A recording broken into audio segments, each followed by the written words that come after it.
आज मैं ज्ञान चर्चा में माता पिता, पुत्र पुत्री और पत्नी के बारे में कुछ बताना चाहूँगा।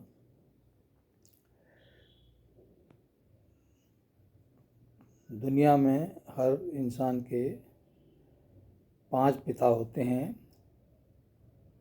जिसमें एक परमपिता परमेश्वर जो सभी आत्माओं का पिता है। परमपिता परमात्मा ही की सब अंश आत्माएं शरीर में विराजमान रहती हैं। दूसरा शरीरी पिता है, जो शरीर धारण करता है, और इस जन्म में हम जन्म लेते हैं। इस दुनिया में जब आते हैं तो माता पिता के संयोग से हमें शरीर मिलता है। तीसरा पिता पालन करता और रक्षक पिता होता है, रक्षा करने वाला। और चौथा पिता जो गुरु ज्ञान देता है, ज्ञानदाता, उसको पिता तुल्य माना गया है। और पांचवा पिता वो होता है जो अपनी बेटी कन्या को देता है शादी के समय, जिसको ससुर के नाम से जाना जाता है। ये 5 प्रकार के पिता होते हैं। इसके बाद 10 प्रकार के पुत्र होते हैं। एक पुत्र वो होता है जो पति पत्नी के मिलन से निजी पुत्र कहलाता है, जो स्वपुत्र होता है। दूसरा पुत्र वो होता है जो घर में 4 भाई हैं और उनमें से किसी एक का अंश होता है, परंतु पता नहीं, वो गुप्त रहता है, उसे गुप्त पुत्र के नाम से जाना जाता है।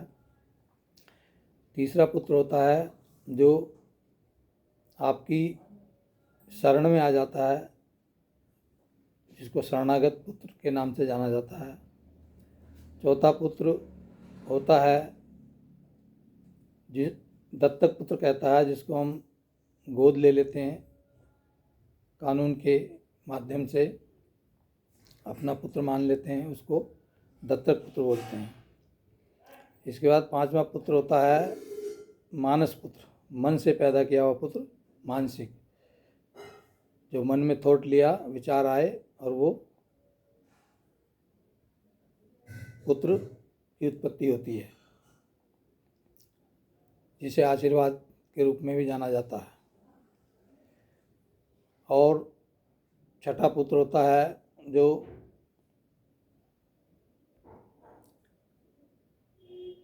किन्नर पुत्र होता है, जो किन्नर। इसके बाद आता है एक जुड़वा पुत्र होता है, जुड़वा पुत्र, एक साथ ट्विंस बोलते हैं इसको।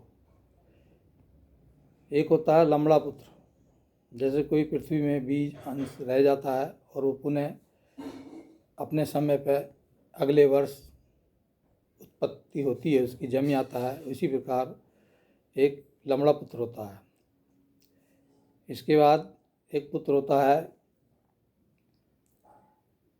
जो आजकल साइंस वैज्ञानिक के सहारे माध्यम से उत्पन्न किया जाता है, इसको बेबी टेस्ट ट्यूब कहते हैं, बेबी टेस्ट ट्यूब बच्चा, वो भी पुत्र होता है। इस तरह से 10 पुत्रों का उल्लेख यहाँ आया है। और 10 ही प्रकार की पुत्रियाँ होती हैं। 16 प्रकार की माताएं होती हैं। माताओं में जो जगत माता है, गौ माता है, जन्म देने वाली माता है, पालने वाली माता है, उसमें जो संबंध हमारे रिश्ते हैं सामाजिक, उसमें मौसी माँ के तुल्य होती है, बुआ माँ के तुल्य होती है, बड़ी बहन माँ के तुल्य होती है, बड़ी भाभी भी माँ के तुल्य होती है, गुरु माता होती है, दादी माता होती है, नानी माता होती है। इस तरह से 16 प्रकार की माताओं का उल्लेख शास्त्रों में आया है। इसके बाद 3 प्रकार की पत्नियां होती हैं। एक पत्नी होती है, एक सुपत्नी होती है, एक धर्म पत्नी होती है। पत्नी वो होती है जो इंसान का पतन कर देती है। सुपत्नी होती है जो जीवन में उसका साथ देती है और चली जाती है पति से पहले।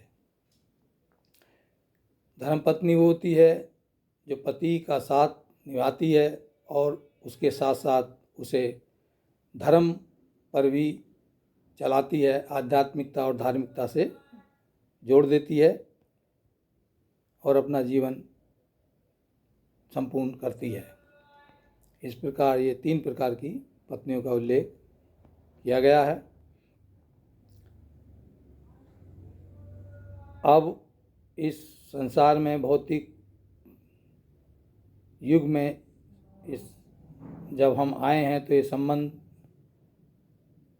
बनाए गए हैं और इसी के हिसाब से एक दूसरे का हम मान सम्मान करते हैं, व्यवहार में उसको लाते हैं और अपना जीवन पूर्ण करके चले जाते हैं। ये संबंधों के बारे में आज मैंने चर्चा की। अब मैं अपनी वाणी को यहाँ विराम देता हूँ। आगे ज्ञान चर्चा में आपको और संदेश मिलेगा। मैं बाबा बलवीर सिंह, नैनीताल से। धन्यवाद।